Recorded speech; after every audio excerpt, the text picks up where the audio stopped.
Assalamualaikum warahmatullahi wabarakatuh. Hai semua, perkenalkan nama saya Vanessa Umaira Alfiansyah, kelas 4 SDIT Al-Firdaus, Banjarmasin.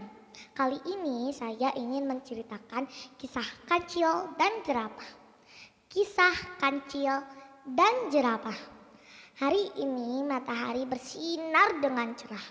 Hujan yang turun semalaman membuat rumput dan dedaunan menjadi segar, memikat para hewan untuk memakannya, termasuk jerapu.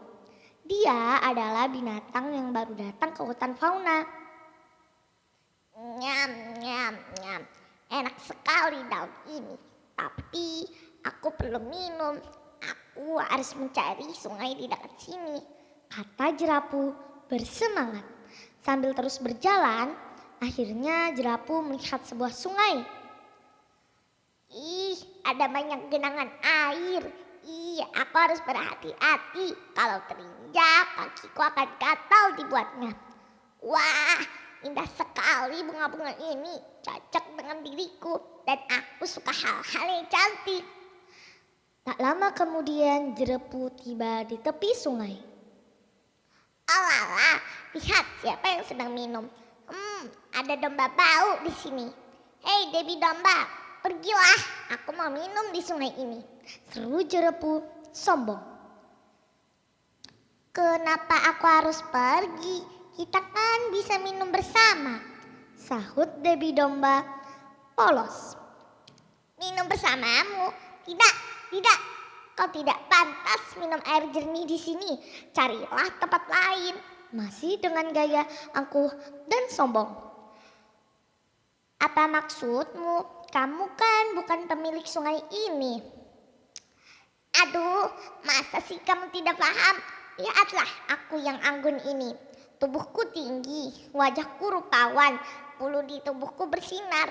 Tidak sepertimu yang kecil, kakimu pendek, bulumu kusut, penuh lumpur. Apakah kau sudah mengerti? Domba semakin sombong menjelaskan ke Debbie domba. Mendengar yang diucapkan jerapu, Debbie domba pun sakit hati. Jangan diam saja, sana pergi, kata jerapu semakin kasar. Seenaknya saja jerapah sombong ini, ucap Debbie domba dalam hati. Tidak mau, semua berhak minum air dari sungai ini.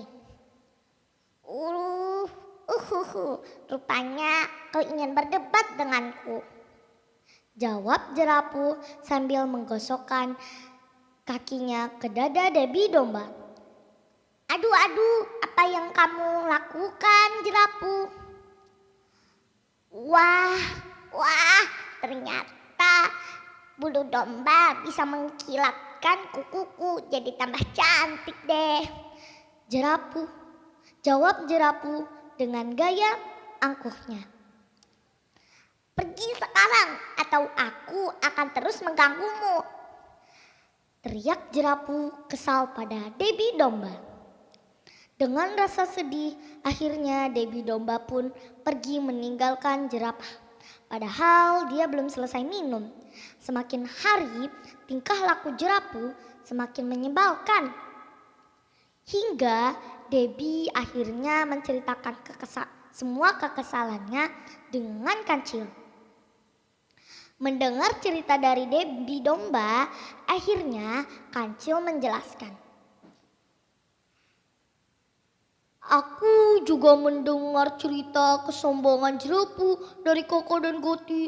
Mereka juga sudah diganggu oleh jerapu. Apakah kau punya ide untuk memberinya hukuman, kancil? Tanya Debbie domba penasaran. Tenang saja, aku sudah memikirkan cara yang tepat untuk membuatnya jerah. Keesokan harinya, kancil pergi menemui jerapu. Kancil menyanjung-nyanjung jerapu dengan kehebatan berlari sangat cepat. Mendengar sanjungan dari kancil, jerapu semakin sombong.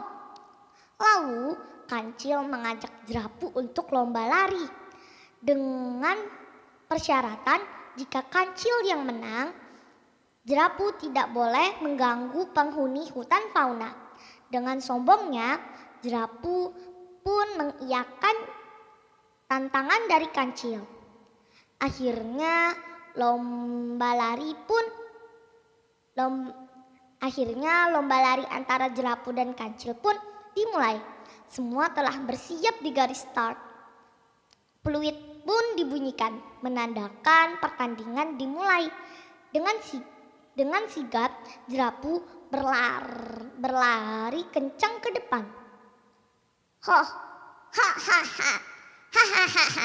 aku tunggu kau di garis finish, Kancil, ucap Jerapu sombong. Kancil sama sekali tidak menanggapi perkataan Jerapu. Ia terus berlari dengan santai. Sementara Jerapu terus saja berlari dengan kekuatan penuh. Namun Jerapu tidak tahu kalau rute yang dilaluinya penuh dengan tantangan yang sudah disiapkan oleh Kancil. Tantangan pertama, tanah penuh lumpur dan genangan air. Kotor sekali lumpur dan genangan ini menggangguku, kata Jerapu kesal.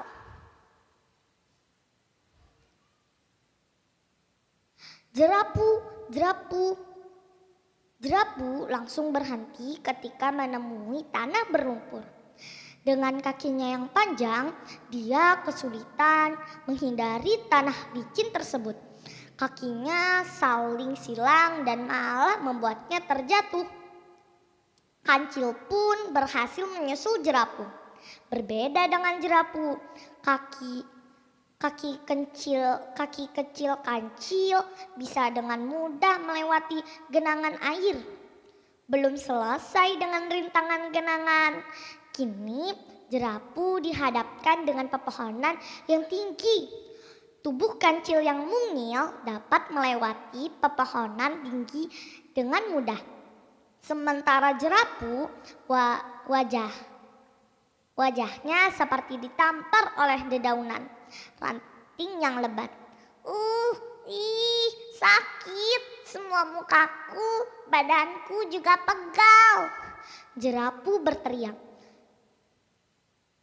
kelelahan dan terjatuh sebelum mencapai garis finish. Jerapu,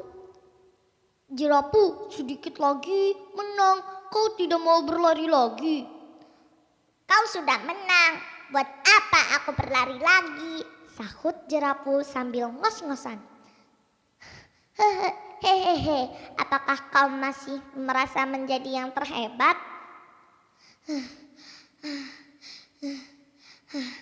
Aku capek sekali. Kancil, berhentilah mengejekku. Tiba-tiba Debbie membantu Jerapu berdiri.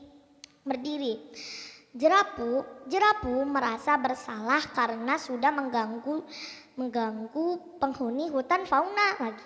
Sejak saat itu, sedikit demi sedikit Jerapu mulai berubah. Ia bahkan membantu temannya yang kesulitan memetik buah-buahan di tempat tinggi. Nah teman-teman, Allah selalu menciptakan setiap makhluknya dengan